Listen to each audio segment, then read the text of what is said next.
What's up, welcome back, Nowstalgia. Dave here with a review of Death by Lightning, the new historical drama miniseries out in full on Netflix. 4-episode series from Mike Makowski, based on the 2011 nonfiction book Destiny of the Republic. This film stars Michael Shannon as President James A. Garfield and Matthew Macfadyen as his assassin, Charles Guiteau.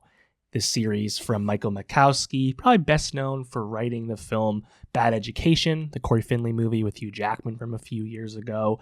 And Death by Lightning actually came out a few weeks ago on Netflix in early November. I caught up on this over the holiday, but this is definitely a series that felt like it didn't get a massive promotional push from Netflix, which of course is the case for tons of things they release, given how much they put out every single week.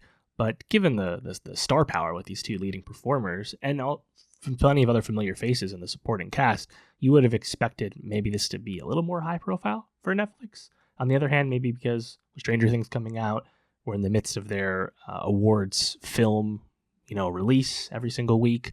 I get maybe it just was deemed lower priority. Not really sure, but I was really happy with Netflix's Death by Lightning. I think this is the perfect length for an historical drama miniseries, a 4-episode series. It goes just in depth enough without overstaying its welcome. What really helps this series is that the story is not super well known. Most people know that President Garfield was assassinated, but that's usually where that knowledge stops. It's a trivia thing. People don't really know the story, don't really know the detail. That part in American history is usually kind of glossed over when you learn about it. This type of Wikipedia show is the perfect treatment for a more prestige miniseries. And when you have really capable performers like Michael Shannon, Matthew Macfadyen, Shea Whigham, and Nick Offerman make big impressions as well, it's unsurprising that's a pretty satisfying watch. Due to the show's length and the relative convention of its storytelling, it's a low-ceiling series, but that is perfectly okay. I found it really successful. If you think about the series, again, 4 episodes, it kind of makes sense to just think about them as one big block, of course, but I thought Michael Shannon was fine as President Garfield. Again, a character not super well known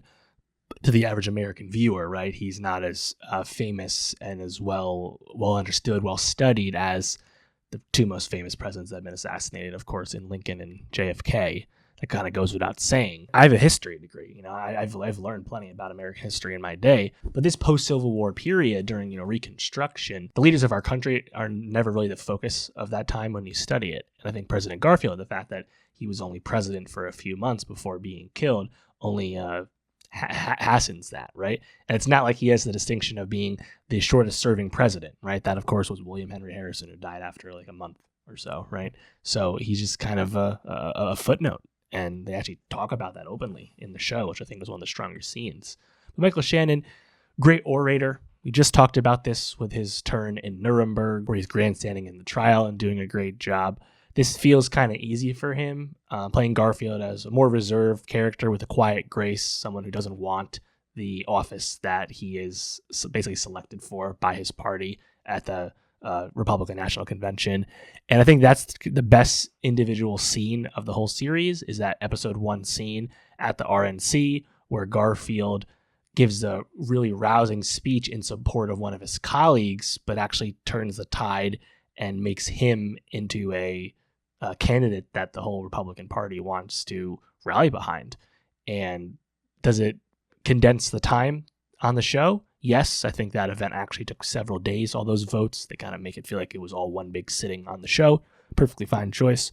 But Shannon giving that speech and thinking about how it related to politicians, everyday people back then in the late 20th century, but also how relevant it actually seems today. I don't think people really have made that connection before in terms of those general values on a broad sense like that, right? But of course, we also are introduced to Matthew Macfadyen's character, Charles Guiteau, who ends up being the assassin of Garfield by the end of our story. We spend a lot of time with Guiteau in this series, and frankly, I would argue almost too much time, because I feel it feels kind of repetitive stuff. I think if I watch this show and I think about this story being told here, I actually find all of the politicking of the time a lot more interesting than Guiteau's really brazen and desperate office seeking.